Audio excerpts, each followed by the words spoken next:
म्हणतात गर्जना करून की वराहाच्या दातावरची पृथ्वी हलू पाहत आहे, किंवा खाली कासवाने आपली पाठ ताट करून पृथ्वी प्रलयाच्या त्या मुक्ती करण्यासाठी आपली पाठ ठाट करून पृथ्वी बरोबर धरलेली आहे असं सांगत आहेत. ऐसे दाही दिशा झाले, मानव दानव सर्व गळाले, विकार करोनी प्रगट वहिले, महिलागी विरवतसे. अशा प्रकारे असणारे त्या गडगडाटांच्या भीतीने मानव दानव सगळे देव गंधर्व सगळे काय भीत होते म्हणतात, आणि जिकडे तिकडे पळ काढून पळत होते असं सांगत आहे. सकळ झाली हडबडाट, देवद चकले स्वर्गपीठ, सोडोनी राहोनी विमाना पेठ, अंतराळी विरवती. अशा प्रकारे असणारी माणसांना तर भीती वाटत होती, राक्षसही भीत होते, पण स्वर्गातल्या देवाला सुद्धा भीती वाटत होती म्हणतात.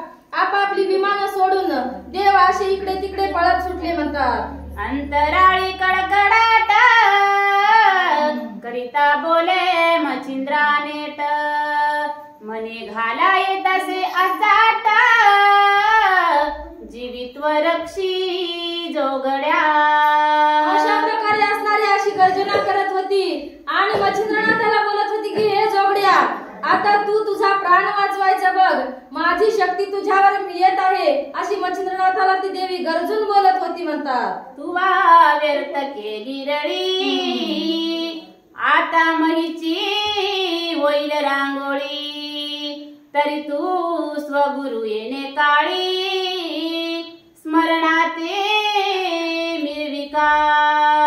अशा प्रकारे असणारी देवी मच्छिंद्रनाथाला बोलत होती, तू माझ्यासोबत युद्ध करायला नाही पाहिजे होतं, तू माघार घ्यायला पाहिजे होती. आता तू तुझा जीव वाचवण्यासाठी तुझ्या श्री गुरुचे स्मरण कर आणि तुझा जीव वाचवून घ्या अशी ती काळिका भगवती मच्छिंद्रनाथाला बोलत होती म्हणतात.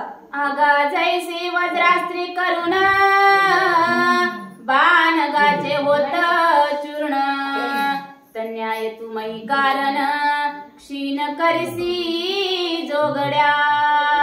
अशा प्रकारे असणारी ती देवी म्हणत होती की ज्या प्रकारे वज्राच्या घातानं त्या सगळ्या पर्वताचं पीठ होते, त्या प्रकारे तुला माझा घात सहन होणार नाही अशी मच्छिंद्रनाथाला देवी गरजून बोलत होती म्हणतात.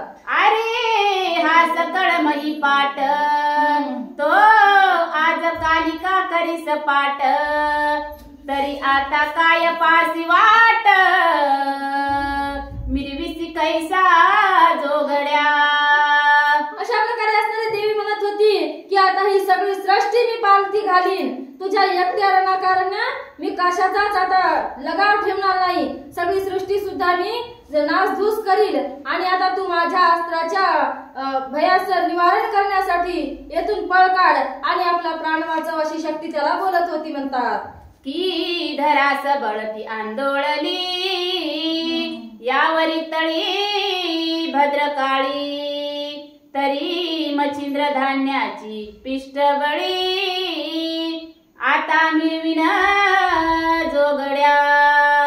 अशा प्रकारे असणारे म्हणतात जशी वीज येऊन आपल्या जमिनीवर आदळते त्या प्रकारची देवी एकदम मच्छिंद्रनाथावर कडाडली आहे म्हणतात.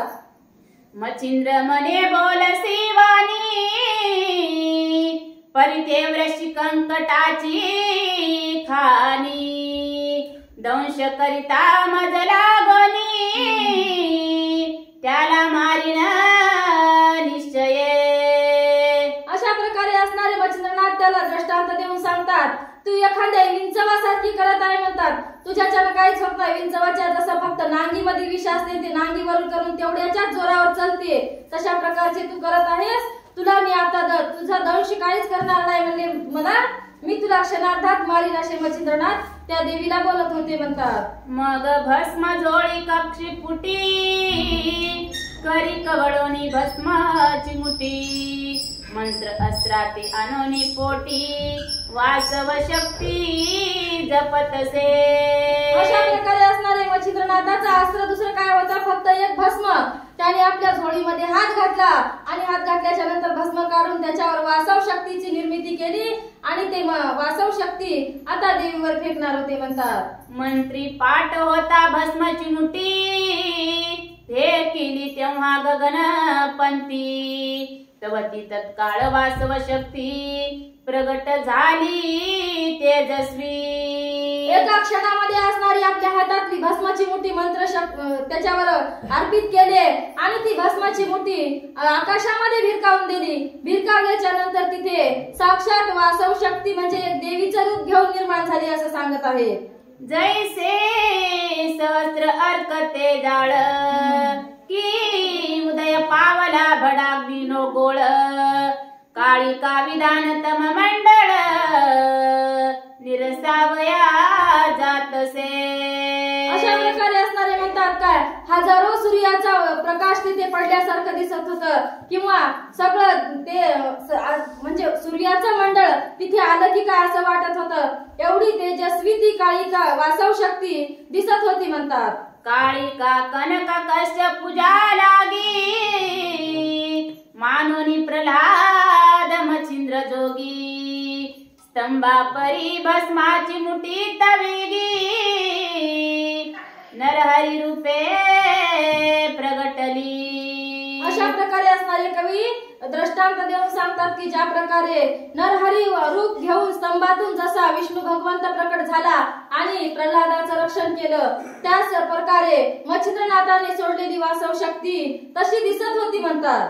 की परम क्रोधी वडवानळ, भद्रकाळी ते समुद्र जळ, प्राशावया उता वेळ, गगन पंथे जातसे. अशा प्रकारे असणारी ती वासव शक्ती एवढी मोठी होती म्हणतात की समुद्रासारखी अशी भयानक दिसत होती आणि काळिका दैवताला गिळण्यासाठी धावत होती म्हणतात. ते वासवास्त्र अक्र करीचे, भद्रकाळी अस्त्र शिव करीचे, उभय ते संवार प्रताप नगरीचे, युद्धा लागी मिरवले. अशा प्रकारे असणारे शिवाच्या हातचं ते काळिका अस्त्र आणि मच्छिंद्रनाथाच्या हातीची ती वासव शक्ती एकमेकावर प्रहार करायला निघाले होते म्हणतात. की पाणी पाता हरिहर, की एक मित्र एक चंद्र, वाचस्पतीचे महात्म्या पार, उषना कवी मिरवितसे. अशा प्रकारे असणारे म्हणले त्या अस्त्र कसे दिसत होते तर एक महादेव आणि दुसरा विष्णू वाटत होता किंवा एक चंद्र आणि एक सूर्य, अशा प्रकारचं अस्त्राचं ते तेज दिसत होतं असं सांगत आहे. की एक मेरू एक मांदार, की वायू आणि कुवायू कुमर, देवी भद्रकाळी वासवास्त्र, गगन माझी मिरवितसे. अशा प्रकारे असणारे म्हणतात ते अस्त्र दिसत होते की जसे पवनदेव आणि मारुती किंवा दुसरं कोण,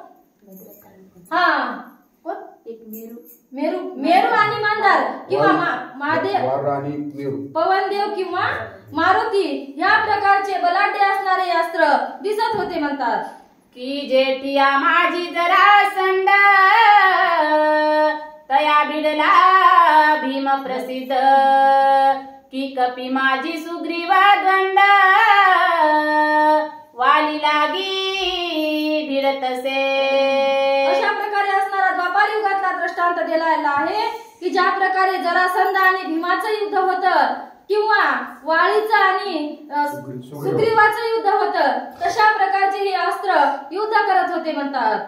तन्याय उभव शक्ती, युद्धा मिसळल्या गगनपंथी, लोंबी जोंबी प्राण रहिती, करूपाती एकमेका. एवढ्या त्या अस्त्र विद्या दोन्ही सबळ होत्या, दोन्ही सारख्याच शक्तिवान होत्या आणि त्या एकमेकाशी अशी झोंबी खेळत होत्या म्हणतात की सकळ म्हणजे सृष्टी प्रलयाच्या त्या जाळ्यामध्ये सापडते की काय असं त्यांना वाटत होतं म्हणतात. मग तो एकची धनधनाट, झाला सबळ ब्रह्मांड स्फोट, विमानी पळवेती देवता वाट, चुकारपणी मिरवतसे. अशा प्रकारे असणारे त्या युद्धाचा परतभाव पृथ्वीवर सगळ्या पृथ्वीवर पडत होता म्हणतात. देव दानव सगळे आपला जीव घेऊन वाचवण्याच्या भीतीने इकडे तिकडे सैरावैरा धावत होते असं सांगत आहे. दोन्ही अस्त्रे बळवंत एकमेकांते प्रहार करीत, जेणे प्रहारे भयाभीत दाही दिशा तय होती. अशा प्रकारे असणारे एकही त्यातलं माघार घेणार नव्हतं किंवा एकही लहान मोठं नव्हतं. दोन्ही अस्त्र सारखेच होते आणि त्या दोन्ही अस्त्राच्या सारखेपणामुळे त्यामधलं अंतर काहीच दिसून येत नव्हतं म्हणतात किंवा ते थांबतही नव्हते. म्हणून या युद्ध खूप भयानक होत होतं असं सांगत आहे. परिती काळी अस्त्र दैवत तिने ग्रासिले वासव शक्ती ते, मगाती क्रूर होनी उन्मत मचिंद्रावरी चालिली. अशा प्रकारे युद्ध करीत असता असता त्या कालिका अस्त्राने वासव शक्तीला गिळलं म्हणतात आणि मच्छिंद्रनाथावर गरजून येत होती म्हणतात. ते पावनी मच्छिंद्रनाथ करी कवळी भस्म चिमुटीत, मग एकादश शस्त्राते रुद्र मंत्र प्रयोगी स्मरतसे. अशा प्रकारे असणारे कालिका अस्त्र आपल्याकडे येत असलेलं पाहून मच्छिंद्रनाथाने भस्माची मुठी काढली आणि 11 रुद्रांचा अस्त्र निर्माण केलं म्हणतात. जेणे करून एकादश रुद्र प्रगट झाले महाभद्र, तेजपुंज नक्षत्र चंद्र काळिकास्त्र मिरवले. अशा प्रकारे असणार ते प्रेरक मंत्र प्रेरल्याच्या नंतर तिथे 11 रुद्र तयार झाले. एवढे बलवान होते म्हणतात आणि एवढे तेजस्वी दिसत होते की सूर्यालाही लाजविणारे असे ते तेजस्वी 11 रुद्र त्या ठिकाणी युद्धासाठी सज्ज झाले म्हणतात. ते महाप्रळयकार भयंकर रूपी अनिवार, ते पाहताची काळिकास्त्र सुक्ती लागी प्रवर्तली. अशा प्रकारे असणारे ते कालिका 11 रुद्रांचं अस्त्र खूप महान होतं आणि त्यांची भीती सुद्धा आता हिच्या मनामध्ये झालेली होती म्हणतात. सकळा करोनी नमना नमना स्तुतीत वाढोनी खननी रत्न, परम भक्त सुक्तीचे कारण श्रंगारिले रुद्राते, ते नवरत्नाचा सुगम श्रंगार भूषणी मिरविता एकादश रुद्र, शांत होवनी महाभद्र ऐल रूपी पावले.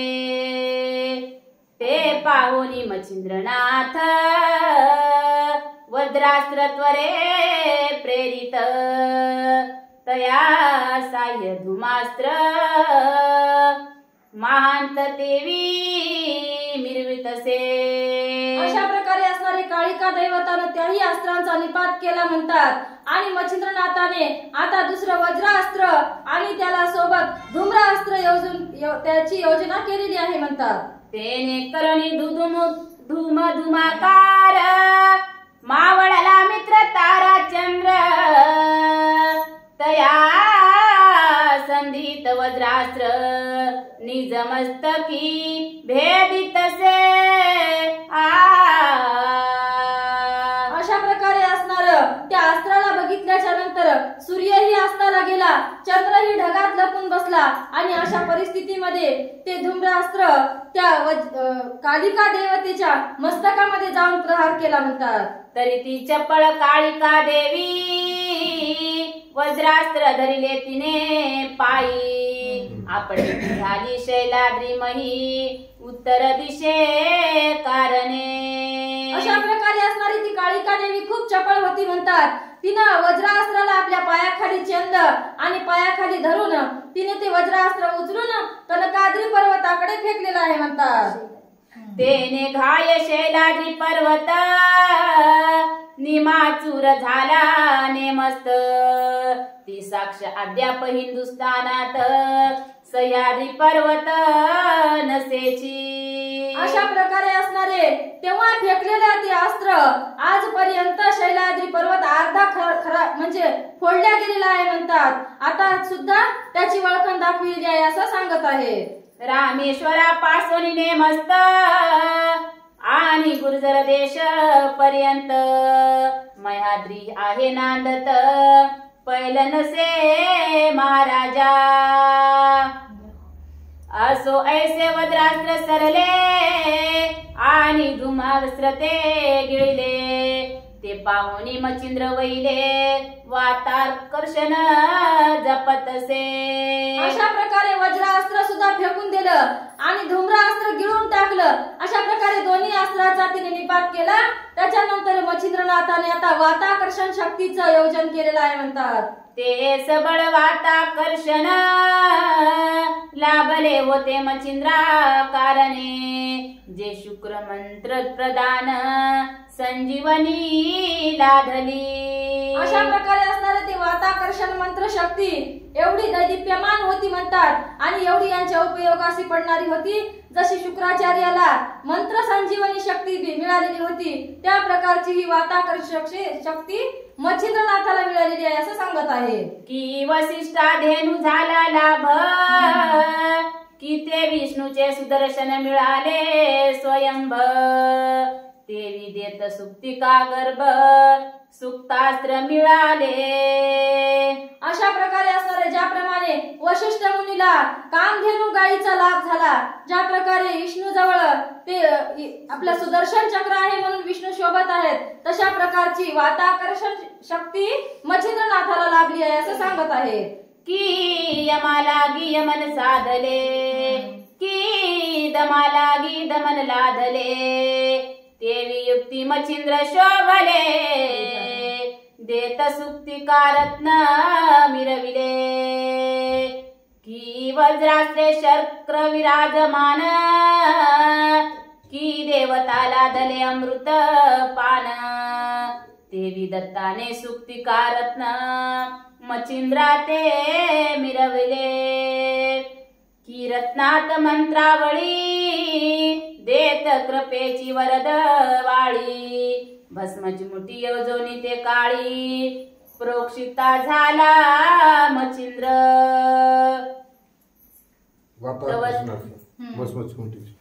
तव ते मंत्रास्त्र गुप्त काळिका देवीवर वात प्रवेश होताची वात कुंठित सकळ देहाचा पय झाला.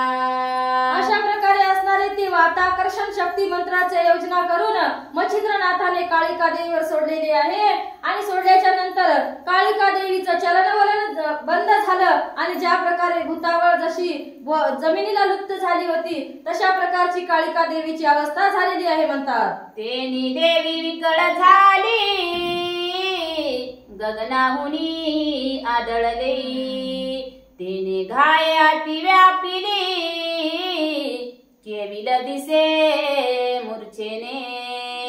अशा प्रकारे असणारे म्हणजे ती आकाश मार्गाने ती युद्धासाठी सज्ज झालेली होती आणि वाताकर्षण शक्तीमुळे ती अति विकळ झाली होती आणि आकाश मार्गाने येऊन जमिनीवर खूप जोरात आदळल्याच्या नंतर तिची खूप विकळ अवस्था झाली म्हणतात. ती खूप दीनवाणी दिसत होती असं सांगत आहे. परी मही पडता ऐसे वाटले की मेरू मांदार कोसळले तेने प्रहारे पर्वत भंगले तरु झाले रांगोळी. अशा प्रकारे असणारे ती देवी वरून खाली पडल्याच्या नंतर एवढा मोठा आवाज झाला की जसे काय मेरू आणि मांदार पर्वत घुसळत आहेत की काय अशा प्रकारचं झालं आणि खूप मोठ्या पर्वताचं पीठ झालं आणि सभोवती त्या सकळ वृक्षांची रांगोळी काढल्यासारखी दिसत होती म्हणतात. कित्येक सावजे झाली चूर्ण काळी पळता रानो रान दचका पावती समुच्चय जन देवदानव विस्मित. अशा प्रकारे असणारी ती काळिका देवता पडल्याच्या नंतर खूप प्राणी पक्षी जनावर खूप मेली म्हणतात आणि काळी आपला जीव वाचवीत रानामध्ये इकडे तिकडे पळत सुटली आणि देव सुद्धा भयभीत झाले असं सांगत आहे.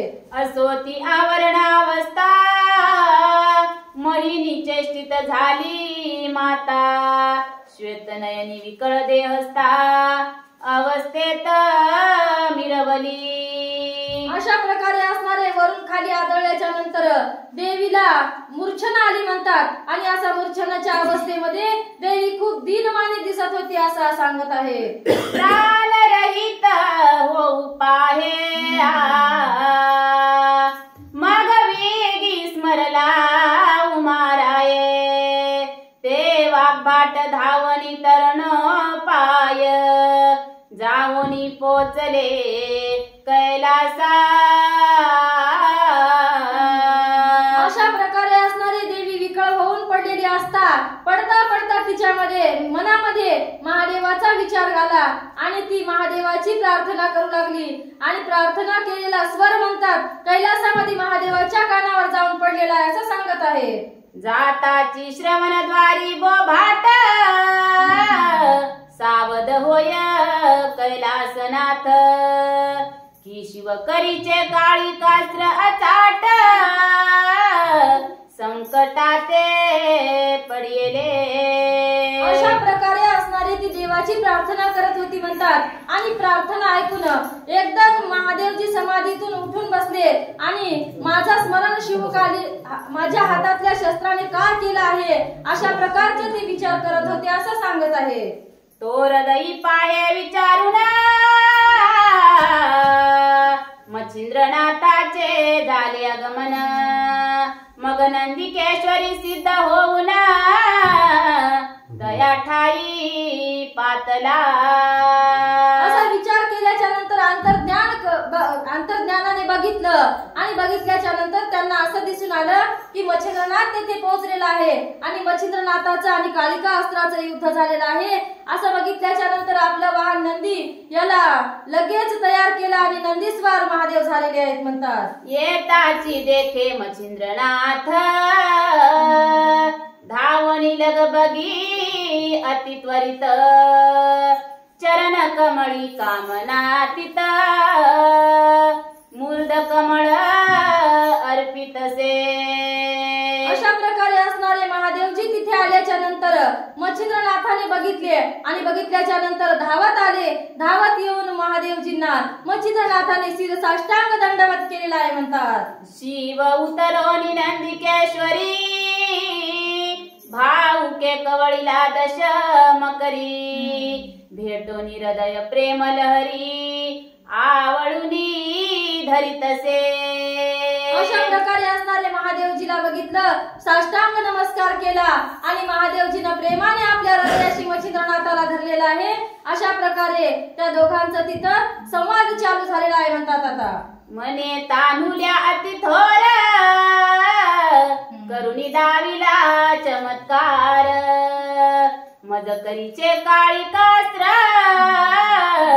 आज जिंकिले पराक्रमे. अशा प्रकारे असणारे महादेवजीनं आता मच्छिंद्रनाथाची स्तुती करायला सुरुवात केली म्हणतात की हे दानुल्या तू खूप मोठा चमत्कार दाखविलेला आहेस म्हणतात. माझ्या हातातलं काळिका अस्त्र कोणाला न आटोपणार तू त्याच्यावर विजय मिळवला आहेस म्हणून मच्छिंद्रनाथाचा आनंद आपल्या महादेवजीला होत आहे म्हणतात. नाथ म्हणे आदिनाथा, ही त्वत कृपेची बोध सरिता, बद्रिकाश्रमी राहोनी दत्ता, श्रुत केले तुम्ही माते. अशा प्रकारे असणारे शहाणे माणसं आपल्या मोठेपणा आपल्या कानानं ऐकत नाहीत किंवा आपल्या तोंडानं करीत नाहीत. ते म्हणत होते पराक्रम मी केला पण याच्यामध्ये सगळं श्रेय तुमचं आहे, मी याच्यामध्ये काहीही केलं नाही, तुम्हीच मला बद्रिकाश्रमामध्ये आशीर्वाद देऊन सनात केलं होतं, त्याचाच हा प्रताप आहे, दुसरं काही नाही असे मच्छिंद्रनाथ महादेवजींना बोलत होते म्हणतात. षण्मास महाराजा रक्षोनी माते, प्रसन्न रवी केला तुम्ही दत्त, त्या प्रसन्न कुळाचे उदित, माते व पिले कृपेने. अशा प्रकारे असणारे म्हणत होते 6 महिने माझ्या जवळ दत्तात्रय प्रभू राहिले आणि मला सगळं काही शिकवलं, विद्या दिल्या, त्याचाच हा प्रताप आहे, मी याच्यामध्ये काहीही केलेलं नाही असे महादेवजींना मच्छिंद्रनाथ बोलत होते म्हणतात. शिव मने वास्तू आता सावध करी काळिका दैवता नाथ मनी वरद हस्ता मम मौळी स्पर्शावा.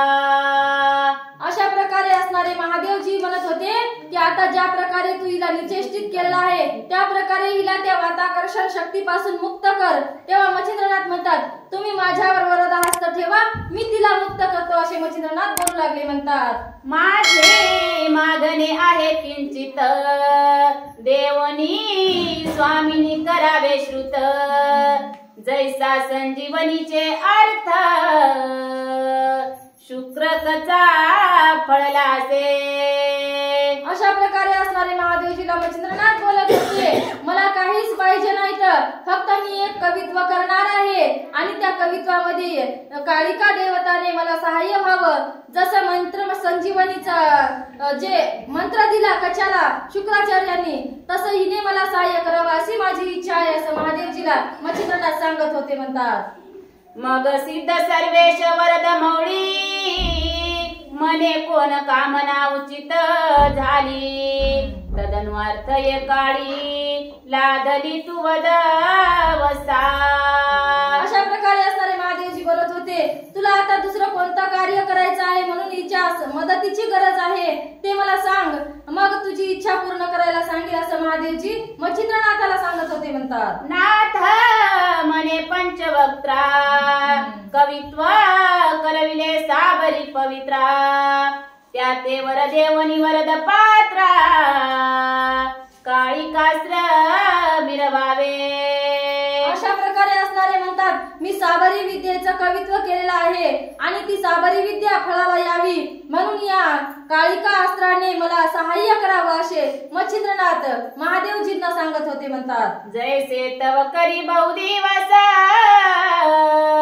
बसून अमित केले कार्यास तेवी माझे वक्त्रास काळिकेने बसावे. अशा प्रकारे असणारे म्हणतात खूप दिवस तुमच्या हातात बसले होते काळिका अस्त्र तसं काही दिवस माझ्या हातामध्ये येऊन माझ्या कवित्व शाबरी विद्येला त्यांनी सहाय्य करावं असे महादेवजींना पुन्हा पुन्हा विनंती मच्छिंद्रनाथ करत होते. म्हणतात जे जे कार्य लागे माते तदनु कार्य व्हावे सरते आणि पुढेही मंत्र कार्याती उपयोग व्हावे जयासी. ऐसे ये रीती वरदान द्याल जरी प्रसन्न होऊन तरी कामना समाधान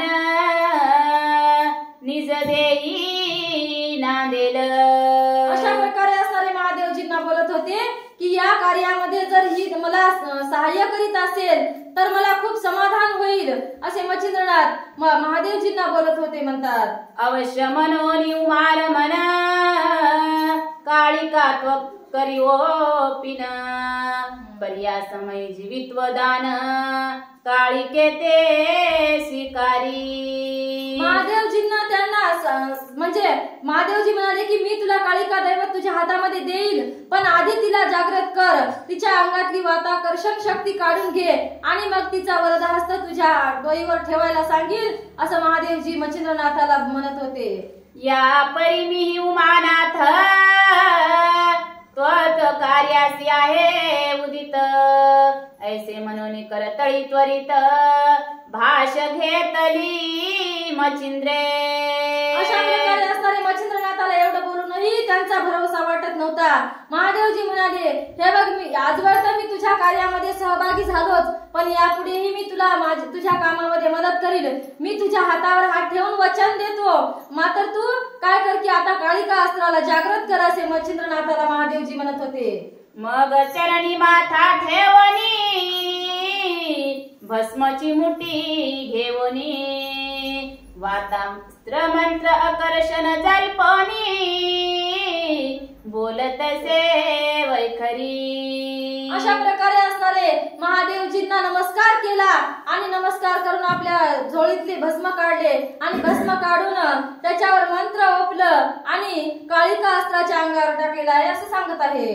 पूर्ण पाठ वैकरिसी होता भस्माची मुठी फेकी तत्वता तेने हातगत होनी सर्वता काळिका देवी उठली. अशा प्रकारे असणारे ते मंत्र त्या अस्त्र भस्मावर टाकले आणि भस्मावर टाकल्याच्या नंतर ते भस्म काळिका अस्त्रावर फेकल्याच्या नंतर काळिका देवी अशी झोपेतून उठल्यासारखी उठून बसलेली आहे असं सांगत आहे. उठोनी बैसली सावध होनी दाही दिशा पाहे निहाळूनी तो अकस्मात शूळ पाणी आपुले दृष्टी देखिला.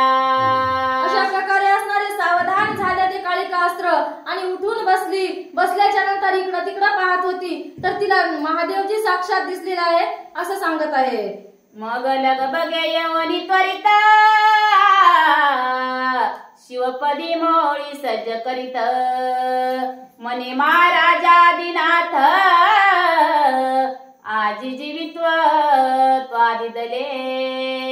अशा प्रकारे असणारे लवकर उठली आणि जाग्यावरून उठून सावध झाली. सावध झाल्याच्या नंतर महादेवजी दिसले आणि ती उठून लगबग गेली महादेवाकडे आणि साष्टांग नमस्कार महादेवजींच्या चरणावर केला आणि म्हणत होती की हे महादेवजी तुम्ही आज इथं आलात म्हणून माझे प्राण वाचलेले आहेत अशी महादेवाला ते अस्त्र बोलत होते म्हणतात. जैसे होय सर्प सत्रास तोही मिरवला अस्तिक त्यास तेवी आज मम प्राणास रक्षिता झालासी आदिनाथा. ज्यावेळी जन्मेंजय राजाने सर्पसत्र मांडलं होतात त्यावेळी आस्तिक मुनी गेले आणि त्यांनी पद्मिनी नावाच्या एका नागिनीला एका वडाच्या पोखरीमध्ये लपून ठेवलं आणि सर्पांचा वंश वाढविला. त्या प्रकारे तुम्ही आज येऊन मला सनात केला असं काळिका अस्त्र बोलत होतं म्हणतात. की भस्मासुरांच्या पवनवाती आपण पडिला होता व्याव्रती तेने रक्षणे विष्णुमूर्ती कृपा पात्री मिरविली. अशा प्रकारे असणारा भस्मासुराचा दृष्टांत देऊन सांगतात की भस्मासुरानं खूप उत्पात माजविला होता आणि तिथं श्री विष्णू भगवंतांनी येऊन मोहिनी रूप धारण करून त्याचा निपात केला आणि सकळ दैवतांचा उद्धार करून सोडला. त्या प्रकारे तुम्ही इथे येऊन माझा जीव वाचविला अशी काळिका देवी महादेवजींना वारंवार बोलत होती म्हणतात. की शक्ती घाते सुमित्रा सुता पुढे होता रघुनाथ विकट होता हनुमंत प्रसन्न त्याती झालासे. ज्यावेळी म्हणले राम रावणांचं युद्ध चालू होतं आणि लक्ष्मणजीला रावणाने शक्ती मारली त्यावेळी रामचंद्र प्रभू पुढे आले आणि तसंच हनुमंतरायाला सुद्धा जर्जर केलं होतं. त्यावेळी सुद्धा रामचंद्र प्रभूने जसं त्यांचं रक्षण केलं तशा प्रकारे तुम्ही वेळेवर येऊन माझं रक्षण केलं अशी देवी दीनवाणी बोलत होती म्हणतात. की प्रल्हादाच्या कैवारासी नरहरी धावला ती उद्देशी तन्याय आज तू मज पाशी मिरवलासी की कृपेने. अशा प्रकारे असणारे जेव्हा भगवंत नाही प्रल्हादाला भगवंत त्याच्या बापानं जसा त्रास दिला होता तसा वेळोवेळी येऊन तुम्ही त्याला वाचवलं तशा प्रकारचे तुम्ही यावेळी येऊन मला सुद्धा वाचवलेलं आहे अशी देवी महादेवजींना बोलत होती. ऐसे मनोनी काळिका देवी वारंवार लागे पायी या उपरी मने दक्ष जावई मग मम मागणे आहे एक. अशा प्रकारे असणारे शिव महादेवांची स्तुती काळिका अस्त्र करत होत आणि वारंवार चरणावर दंडवत घालीत होत. त्यावेळी काळिका अस्त्राला महादेवजी म्हणाले की माझी तुझ्याकडे एक मागणी आहे ती तू पूर्ण करावी असे महादेवजी त्या काळिका अस्त्राला मागणी मागत होते म्हणतात. देशील जरी कृपा करुणा तरी तुझ देईल नागरत्न देवी मने उमा रमणा अर्थ कोणता बोलवा. अशा प्रकारे असणारे महादेवजी बोलत होते की तू जर मी कोणी मागलेली मागणी पूर्ण करशील तर तुला मी एक नागरत्न देईल. पण देवी म्हणते तुमचं कार्य तरी कोणतं आहे ते आधी मला कळू द्या, असं देवी महादेवजींना बोलत होती. म्हणतात शिव म्हणे बहु दिवस मम करी विराजलीस, आता यमनी मचिंद्र दास जग उपकारी बैसावे. अशा प्रकारे असणारे महादेवजी बोलत होते की तू माझ्या हातामध्ये बसून खूप जगाचं कल्याण केलंस, खूप युद्धावर विजय मिळवलेस. तसंच आता तू काय कर, मच्छिंद्रनाथाच्या हातामध्ये जा आणि जगाच्या कल्याणाकरता त्यांची मदत कर, अशी मच्छिंद्रनाथ कालिका अस्त्राला महादेवजी बोलत होते. म्हणतात हेची मागणे माझे आहे, तुवा कृपा करुणी मज द्यावे. हे वचन ऐकोनी महामये माया गदगदा हसिनली. अशा प्रकारे असणारे महादेवजी मागणे मागत असताना म्हणत होते माझं दुसरं काहीच मागणं नाही, आता तू फक्त एवढंच मागणं मला दे. त्यावर कालिका अस्त्र महादेवजीकडे बघून हसत होतं. म्हणतात मने महाराजा पाया पाशी, मी मनविते तुमची दासी. इतुके गुह्य धरोनी मानसी, दान मागता हे काय. महादेवजींना अस्त्र बोलत होतं की दान कोणाला मागावं, मी तर तुमच्या पायाची दासी आहे आणि तुम्ही आम्हाला मागणं कशासाठी मागायचं, मी तुम्ही सांगाल तसं करायला तयार आहे, असं अस्त्र महादेवजींना बोलत होतं. म्हणतात जिकडे धाड आलं तिकडे जाईल, तुमची आज्ञा मज प्रमाण. इतुके गुह्य धरोन दान मनने अनुचित हे. अशा प्रकारे असणारे ते अस्त्र बोलत होतं की मी तुम्ही जिकडे पाठवाल तिकडे जायला तयार आहे, मी तुमच्या चरणाची दासी आहे. तुम्ही मला दान मागू नका आणि दान दे म्हणून सुद्धा म्हणू नका, कारण हे लाजीरवाणं बोलणं आहे म्हणते माझ्यासाठी, अशी देवी बोलत होती. जैसा वाचस्पती ज्ञान चाड, आजा रक्षका पुसे कोड. तन्याय माझिया पाड, जलपसिकी महाराजा. की उदान करावया अर्थी, गोलांगुडास्तवी मारोती. तन्याय मम प्रयुक्ती, जलपता की महाराजा. की पियुष मृत्यू निवारणास, स्तविता झाला बळी रस. कीटक्या करिता महापरिस, विनवितसे धनाढ्याला. तन्याय अपर्णापती, गोप्य धरुणी करिता विनंती. परिहेक्ष्ल्या श्लाघ सेवका प्रती, कदा काळी साजेना. अशा प्रकारे असणारी देवी दिन होऊन बोलत होती की हे अपर्णापती, तुम्ही एखाद्या दासाला दान मागावं हे असं शोभत नाही म्हणली, तुम्ही दान म्हणू नका, तुम्ही आज्ञा म्हणा, असं कालिका अस्त्र महादेवजींना बोलत होतं. म्हणतात तरी आता सोयसे मान्य करीन स्वामी शब्दास, मग बोलावणी मचिंद्रास. जननी हृदयी कवळीला. अशा प्रकारे असणारे मग ती कालिका अस्त्र म्हणत होता तुम्ही जी आज्ञा द्याल ती आज्ञा मला मान्य आहे. आणि मग मच्छिंद्रनाथाला महादेवजींना हृदयाला धरलेला आहे असं सांगत आहे. मने बारे ऐक वचन, साबरी विद्या कवित्व कवी रत्न. जेथे येईल माझे नाम, तेथे सायमी असे. अशा प्रकारे असणारे म्हणत होते की तू कवित्व साबरी कवित्व करणार आहेस आणि साबरी कवित्वामध्ये जिथं माझं नाव येईल तिथं मी तुम्हाला सदैवोपयोगी पडेल असं कालिका अस्त्र महादेवजींना सांगत होतं. म्हणतात कवन अर्थी असो कैसे, मी प्रवर्तवनी उच्चारास. ऐसे करतर देवनी भाष्य, समाधानी मिरवले.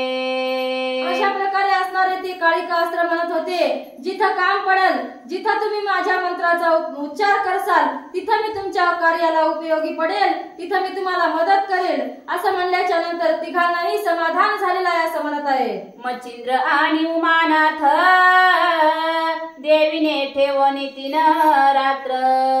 मग स्नेह संपन्न बोलत मच्छिंद्रनाथा ओढविले. त्यांचं युद्ध संपलं आणि आता तर मित्रता झाली म्हणतात. आणि मग कालिका अस्त्रानं 3 रात्री मच्छिंद्रनाथाला आपल्या स्थानाशी बोलावून घेतलं आणि 3 रात्री मुक्कामाला ठेवून घेतला असं सांगत आहे. या उपरी शिवे देवीचा पाणी मच्छिंद्रनाथाच्या कृपे वपनी. अति गौरवे शूल पाणी स्वस्थानासी जातसे. अशा प्रकारे असणारे 3 रात्र तिघही तिथे राहिले आणि आपल्या हातातलं ते कालिका अस्त्र मच्छिंद्रनाथाच्या हाती दिलं आणि महादेवजी सुद्धा आपल्या कैलास पर्वतावर निघून गेले असं सांगत आहे.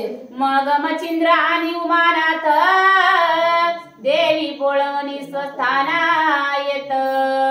शिव पावले कैलासात मच्छिंद्रनाथा भेटोनी. अशा प्रकारे असणारे कालिका अस्त्र मच्छिंद्रनाथाला सहाय्य करेल असं सांगितल्याच्या नंतर मच्छिंद्रनाथ तिथेच राहिले. महादेवजी कैलास पर्वताला गेले आणि देवी सुद्धा आपल्या स्वस्थाना जिथे राहत होती तिथे निघून गेलेले आहेत असं सांगत आहे. या परी ते थोनी मच्छिंद्रनाथ उत्तर पंथे गमन करीत.